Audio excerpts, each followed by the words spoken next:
आज hydrogen sulphide हम लोग पढ़ेंगे। हाइड्रोजन सल्फाइड को हम लोग सल्फ्यूरेटेड हाइड्रोजन भी कहते हैं। इसका मॉलिक्यूलर फार्मूला H2S है, 2 एटम हाइड्रोजन और 1 एटम होता है सल्फर। और मॉलिक्यूलर वेट अगर निकालेंगे तो आप हाइड्रोजन का एटॉमिक वेट 1 होता है, तो 2 एटम्स की वजह से 2 और प्लस सल्फर की वजह से 32, टोटल हो गया 34। ये हुआ इसका मॉलिक्यूलर वेट। इसका सोर्स हम लोग जानेंगे, सोर्स कहाँ से हमको इस तरह की गैस मिलती है। तो ये पूरे वायुमंडल में, एटमॉस्फेयर में थोड़ी सी मात्रा में हमारी पाई जाती है। और उसके साथ साथ ये वोल्केनो का जो इरप्शन होता है, जब ज्वालामुखी फटता है, तो वहां से भी कुछ मात्रा में H2S गैस हवा में मिल जाती है। और पेट्रोलियम रिफाइनरी जहां पर है, वहां पेट्रोलियम रिफाइनरी जहां नेचुरल गैस हम लोग देखते हैं, नेचुरल गैस यानी कि मीथेन जो होता है, वहां से भी उसका H2S का कुछ मात्रा हवा में मिलता है। इसके अलावा हमारे अंदर में, मनुष्य के अंदर में, जब हम प्रोटीन का पाचन करते हैं, हमारा आमाशय में जब प्रोटीन का पाचन होता है, तो प्रोटीन के पाचन से इस तरह की गैस H2S गैस जो है, ये हमारे इंटेस्टाइन में, हमारे आंतों में उत्पन्न होती है। और ये जो शरीर से जो गैस के रूप में बाहर निकलता है, वो असल में H2S गैस ही का एक रूप होता है। गटर में या नाली में भी, ये H2S गैस जो होता है ये पाया जाता है, इसलिए इसको सीवर गैस भी हम लोग कहते हैं, सीवर गैस कहा जाता है। इसका गंध होता है सड़े अंडे के समान। ये बहुत इंपॉर्टेंट, याद रखेंगे, आपके एग्जाम में क्वेश्चन आता है कि एक ऐसे गैस का नाम बताएं जो सड़े अंडे की तरह जिसकी गंध होती है, तो वो है हाइड्रोजन सल्फाइड या H2S। सड़े अंडे की तरह गंध होती है। और ये H2S गैस मनुष्य के लिए या हमारे लिए बहुत जहरीली होती है। अगर इसे हम कुछ देर तक अगर इसके संपर्क में रहे इस तरह के गैस के, तो ये हमारे सांस को बंद करके और हमारी मृत्यु का कारण भी बन सकती है। फिजिकल प्रॉपर्टीज या भौतिक गुण, इसकी गंध सड़े अंडे के समान होती है, बहुत ही दुर्गंध वाली गैस है। इसके पहले हम लोगों ने अमोनिया को पढ़ा। अमोनिया में हमने पढ़ा था कि उसकी गंध तीव्र गंध होती है, जिससे कि आंखों में जलन उत्पन्न होती है और आंखों में आंसू आ जाते हैं।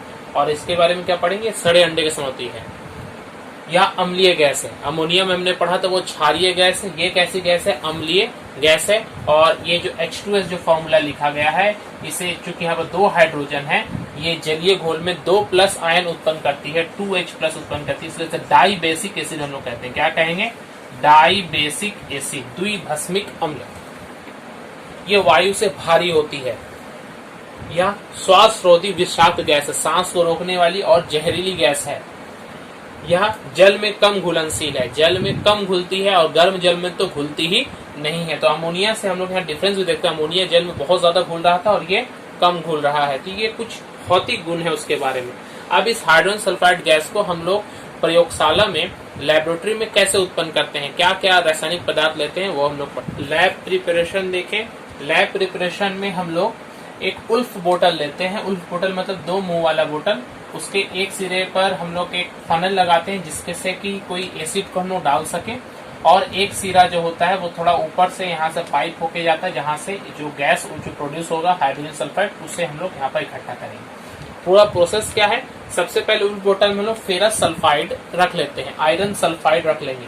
फेरस सल्फाइड ये सॉलिड फॉर्म में होता है, तो ये नीचे देखिए सॉलिड फॉर्म में दिखाया गया, गोल गोल चाहिए फेरस सल्फाइड। उस पर कोई एक एसिड डालेंगे, वो HCl भी हो सकता है, H2SO4 भी हो सकता है।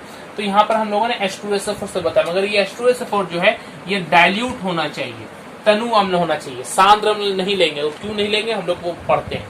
फेरस सल्फाइड के साथ में जब डाइल्यूट H2SO4 जब कांटेक्ट में आता है, तो बिना गर्म किए, उसमें कोई कंडीशंस नहीं है गर्म करने का या कुछ भी, बस दोनों को एक दूसरे से मिला देंगे। फेरस सल्फाइड इस डाइल्यूट H2SO4 से मिलकर क्या बनाएगा, H2S गैस बनाएगा। ये H2S गैस इस पॉइंट से होते हुए, इस पाइप से होते हुए यहाँ पर आकर इकट्ठा होगा। क्योंकि H2S क्या होता है, ये हवा से भारी होता है, तो खाली अगर जार यहाँ रखेंगे तो इसके अंदर में क्या हवा भरा हुआ है, H2S जब इसमें भरने लगेगा तो हवा उसमें से बाहर निकलने लगेगा। तो ये जो प्रोसेस है H2S को इकट्ठा करने का, हवा ऊपर की तरफ जा रहा है, तो इसे हम लोग कहते हैं अपवर्ड डिस्प्लेसमेंट ऑफ एयर, या वायु के ऊपरी विस्थापन विधि द्वारा हम लोग हाइड्रोजन सल्फाइड गैस को इकट्ठा कर लेते हैं। तो लैब प्रिपरेशन में हमने देखा, क्वेश्चंस आते हैं आपके पॉइंट वाइज। सबसे पहले आएगा कि आवश्यक रासायनिक पदार्थ क्या है। आवश्यक रासायनिक पदार्थ कहने का मतलब है यहाँ पर फेरस सल्फाइड, ध्यान देंगे स्पेलिंग पर, सल्फाइड, सल्फेट नहीं, सल्फाइड, IDE, फेरस सल्फाइड, इसको ब्रैकेट में लिखेंगे FES। और दूसरा क्या है, डाइल्यूट H2SO4 या हाइड्रोसल्फ्यूरिक एसिड, या सिंपल सल्फ्यूरिक एसिड, तनु सल्फ्यूरिक एसिड, डाइल्यूट H2SO4, ये इन दोनों को अगर हम लोग रिएक्शन देंगे, सेकंड पॉइंट होगा इसका केमिकल रिएक्शन। केमिकल रिएक्शन क्या है? FeS प्लस H2SO4, ये दोनों आपस में मिलकर क्या बनेंगे? फेरस सल्फेट और H2SO, FeSO4 plus H2S gas, ये गैस है तो ये ऊपर की तरफ एरो का डायरेक्शन दिखाया गया, कर लेंगे। अब क्वेश्चन आता है कि ये H2SO4 जो है ये डाइल्यूट क्यों लिया गया, तनु क्यों लिया गया? इसके जगह में आप लोग सांद्र भी तो ले सकते थे, सांद्र क्यों नहीं लेते? कॉन्सेंट्रेटेड H2SO4 नहीं लेंगे, क्यों नहीं लेंगे?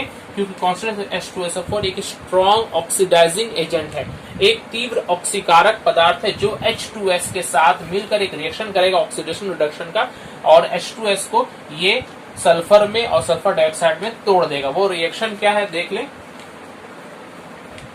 H2S प्लस H2SO4, ये H2SO4 कॉन्सेंट्रेटेड है, याद रखेंगे। कॉन्सेंट्रेटेड H2SO4 के साथ में जब H2S को अगर हम प्रोड्यूस कर रहे हैं तो कॉन्सेंट्रेटेड H2S प्रोड्यूस होगा, उत्पन्न होने के बाद वो ऑक्सीडाइज होकर सल्फर और सल्फर डाइऑक्साइड बना देगा। ये सल्फर ठोस में है और सल्फर डाइऑक्साइड गैस के रूप में बाहर निकलेगा और थोड़ा वेपर या वाटर वेपर उत्पन्न होगा। तो इसलिए हम लोग इसके जगह में डाइल्यूट के जगह में कॉन्सेंट्रेटेड H2SO4 हम लोग यूज नहीं करते। अगर यहाँ पर हम HCl लेंगे तो क्या होगा? FeS plus HCl equal to FeCl होगा, यहाँ पर फेरिक क्लोराइड बनेगा, FeCl3 बनेगा और यहाँ H2S बन जाएगा। तो ये भी प्रोसेस को हम लोग जान रहे हैं कि H2SO4 की जगह में और कौन सा एसिड ले सकते हैं, तो डाइल्यूट HCl भी हम लोग ले सकते हैं। HNO3 नहीं लेंगे और H2SO4 नहीं लेंगे क्योंकि ये स्ट्रॉन्ग ऑक्सीडाइजिंग एजेंट है। हाइड्रोजन सल्फाइड के सबसे इंपॉर्टेंट यूज है कि इसे हम लोग केमिस्ट्री में लैब में जब इसका इस्तेमाल करते हैं तो अलग अलग मेटल आयन को पहचानने में या उनको एक्सट्रैक्ट करने में हम लोग इस्तेमाल करते हैं। तो इसके प्रयोगशाला में जब इसका हम लोग इस्तेमाल करेंगे तो बार बार इसको हमको बनाने की जरूरत पड़ेगी और थोड़ी थोड़ी मात्रा में इसका बार बार जरूरत पड़ता है। तो इसे हम लोग एक ऐसे विधि से बनाते हैं जिससे हम लोग किप्स उपकरण कहेंगे। ये जो एपरेटस है, ये जो सेटअप आप देख रहे हैं, ये किप्स एपरेटस है। सबसे पहले किप जो साइंटिस्ट थे उन्होंने इस तरह का एक सेटअप बनाया था। इस सेटअप से क्या कर सकते हैं आप? हाइड्रोजन सल्फाइड गैस को जितना जरूरत है आवश्यकता अनुसार उतना आप लोग प्रोड्यूस कर सकते हैं और उसके बाद अगर काम हो जाए तो उसे बंद भी कर सकते हैं। यहाँ पर ये 3 ग्लोब से मिलकर बना हुआ है। ये नीचे का देखिए एक साथ मिला हुआ है, ऊपर का एक अलग से लगा हुआ है। तो ये नीचे का पार्ट एक साथ मिला हुआ है, नीचे वाला हाफ ग्लोब है, एक अर्ध गोलक है और ऊपर वाले 2 फुल गोलक है। इसमें देखिए एक लंबी सी पाइप लगी हुई है, इसमें से टोटी की तरह ये नीचे की तरफ जा रही है और बीच वाले में एक नल लगा हुआ है जिसे अगर खोलकर यहाँ से हम लोग H2S गैस बाहर निकाल सकते हैं। और ये जो सबसे नीचे वाला इसमें एक और इस तरह का ओपनिंग बना हुआ है जिसको कि हम पूरे मटेरियल को बाहर निकाल सकते हैं जब क्रिया हो जाए, खत्म कर लें। तो प्रोसेस क्या है? बीच वाले में हम लोग FeS फेरस सल्फाइड के कुछ टुकड़े रखते हैं। ये इतने बड़े रखते हैं कि ये जो छेद यहाँ पे जो छोटा सा दिख रहा है इसे बाहर नहीं निकला है, प्लेट की तरह लगा होता है ताकि छोटा छोटा छेद होगा ताकि ये बड़ा जो है ये उसमें से निकल के नीचे जा ना सके। और ऊपर वाले में से हम लोग डाइल्यूट H2SO4 डालते हैं। क्या डालते हैं? Dilute H2SO4। ये डाइल्यूट H2SO4 जब डालते हैं तो बीच वाले को छोड़कर ये पहले नीचे की तरफ आ जाएगा। अब जब नीचे की तरफ आ जाएगा तो ये धीरे धीरे ऊपर उठते उठते इसके साथ में आकर पूरा रिएक्शन करेगा, ये पूरा एसिड इस पर आके मिल जाएगा। अब जब एसिड इसके पास आके मिलने लगा तो आपस में क्या होगा? इन दोनों के बीच में रिएक्शन होगा। FeS के साथ में क्या आकर मिल रहा है? H2SO4 जो कि डाइल्यूट अवस्था यानी कि तनु अवस्था में है। इन दोनों के बीच में जब रिएक्शन होगा तो क्या बनेगा? H2S गैस बनेगा। तो H2S गैस इस पूरे खाली जगह को पूरा कवर कर लेगा। H2S गैस बनते बनते इस पूरे जगह पर जब अधिक से अधिक H2S गैस बन जाएगा तो वो फिर इसी पर, चूंकि बाहर नहीं अभी हम निकाल रहे हैं तो इस पर बनकर वो इकट्ठा हो गया, वो स्टोर हो गया और वो H2S गैस क्या करेगा? इस एसिड पर दबाव डालेगा। FeS तो बड़ा साइज में, ये तो नीचे आ नहीं सकता है, तो एसिड ही क्या होगा? वो नीचे की तरफ आकर वापस ये फिर ऊपर की तरफ चढ़ जाएगा इस पे। ये तो यहाँ सेकंड वाले ग्लोब में से एसिड नीचे की तरफ चला गया। अब ये रिएक्शन क्या हो गया? बंद हो गया। जितना H2S बनना था वो उतना बनकर स्टोर हो गया। अब हमें अगर जरूरत है तो हम इस नल को यहाँ पर खोलेंगे, H2S गैस को यहाँ प्राप्त कर लेंगे। जैसे ही हम H2S गैस को खोल के निकाल लेंगे, कुछ परिमाण में बाहर निकालेंगे तो यहाँ पर H2S क्या कम हो जाएगा, तो प्रेशर क्या होगा? कम। तो प्रेशर कम होने से फिर से क्या होगा? ये एयर प्रेशर की वजह से ये फिर से इस नली से फिर यहाँ से यहाँ से क्या होगा, एसिड यहाँ से फिर ऊपर की तरफ चढ़ने लगेगा, फिर एसिड इसके पास में आकर इसके साथ रिएक्शन होगा, फिर H2S बनेगा, फिर H2S गैस पूरे इसको कवर कर लेगा, फिर प्रेशर डालेगा, फिर ये नीचे जाएगा। तो ये जो प्रोसेस है ये बार बार होने लगेगी और जितना जरूरत है हम उतना H2S निकालेंगे, फिर उतना H2S अपने आप बन जाएगा। H2S बनने के बाद में जब जरूरत नहीं होगी तो ये क्रिया क्या होगा, बंद हो जाएगा। और जब पूरा का पूरा मेरा काम खत्म हो जाएगा तो इस एसिड को हम यहाँ से आराम से खोलकर यहाँ से पूरा डाल सकते हैं। तो ये है पूरा किप्स एपरेटस। किप्स एपरेटस के द्वारा हम लोग H2S हाइड्रोजन सल्फाइड गैस या CO2 गैस, इस तरह के गैस हम लोग उसको बना सकते हैं, जिसमें कोई हीट करने की जरूरत नहीं है, बस कांटेक्ट लगाया और हो गया। केमिकल प्रॉपर्टीज, हाइड्रोजन सल्फाइड के रासायनिक गुण में सबसे पहले, चूंकि ये एक अम्लीय गैस है इसलिए क्षारों से क्रिया करेगी। तो क्षार जैसे कि सोडियम हाइड्रोक्साइड, एक क्षार मैंने लिया है कॉस्टिक सोडा जिसे हम लोग कहते हैं। तो H2S + 2NaOH क्या बनेगा, सोडियम सल्फाइड बनेगा, मतलब धातुओं का सल्फाइड बनाता है, प्लस H2। ये एक सॉल्ट है। ज्वलनशीलता, ज्वलनशीलता कहने का मतलब है कि ये जो H2S है ये खुद जलता है, ज्वलनशील, जैसे कि हाइड्रोजन स्वयं ज्वलनशील होता है लेकिन जलने में सहायता नहीं करता, ठीक हाइड्रोजन की तरह। अगर इसे हम लोग जलाएंगे ऑक्सीजन की उपस्थिति में, अगर कम मात्रा में ऑक्सीजन देंगे तो ये सल्फर बनाता है, और अगर अधिक मात्रा में एक्सेस ऑक्सीजन होता है तो ये सल्फर डाइऑक्साइड बनाता है। ये दोनों ही प्रतिक्रिया में ये H2S जो जलता है, ये गैस, ये नीली लौ के साथ जलता है, ब्लू रंग का फ्लेम निकलेगा। तो पहला रिएक्शन में देखिए ऑक्सीजन देखिए कम है, इसमें ऑक्सीजन ज्यादा है, तो इसमें सल्फर बना, सिर्फ सल्फर, और इसमें सल्फर डाइऑक्साइड बना। ये रिएक्शन आप लोग याद करें। रिड्यूसिंग प्रॉपर्टी ऑफ कारक गुण, अवकारक गुण के लिए हम लोग देखेंगे पोटेशियम डाइक्रोमेट। ये पोटेशियम डाइक्रोमेट का फॉर्मूला है K2Cr2O7। ये पोटेशियम डाइक्रोमेट का जब हम लोग अम्लीय माध्यम में घोल बनाते हैं, मतलब एक एसिड मिलाने के बाद में पोटेशियम डाइक्रोमेट, ये पूरा एक रिएजेंट हुआ पोटेशियम डाइक्रोमेट का अम्लीय घोल। इसके साथ में जब H2S हाइड्रोजन सल्फाइड आपस में रिएक्शन करता है तो हाइड्रोजन सल्फाइड एक स्ट्रॉन्ग रिड्यूसिंग एजेंट है। ये क्या करेगा, इस पोटेशियम डाइक्रोमेट को ऑक्सीजन हटाकर जितना चाहेगा इसे क्रोमियम सल्फेट बना देगा। क्रोमियम सल्फेट बनाने के बाद में क्रोमियम सल्फेट का रंग देखिए ये हरा होता है और इसका नारंगी होता है, और खुद क्या होगा, ये सल्फर में ऑक्सीकृत हो जाएगा। इसको अपकृत किया और खुद क्या हो गया, सल्फर में ऑक्सीकृत हो गया। यहाँ पर आपको जो ऑब्जर्वेशन देखने को मिलेगा, नारंगी रंग का जो सॉल्यूशन है H2S जब उसमें से क्रिया करेगा तो वो रंग क्या हो जाएगा, हरा हो जाएगा। तो इस जब नारंगी से हरा हो जाएगा तो हम समझ जाएंगे कि पोटेशियम डाइक्रोमेट है वो चेंज होकर क्रोमियम सल्फेट बन गया। क्रोमियम सल्फेट बनने का मतलब है कि इसका यहाँ पर रिडक्शन हुआ है क्रोमियम सल्फेट में, और खुद क्या हुआ, ये सल्फर में ऑक्सीकृत हो गया।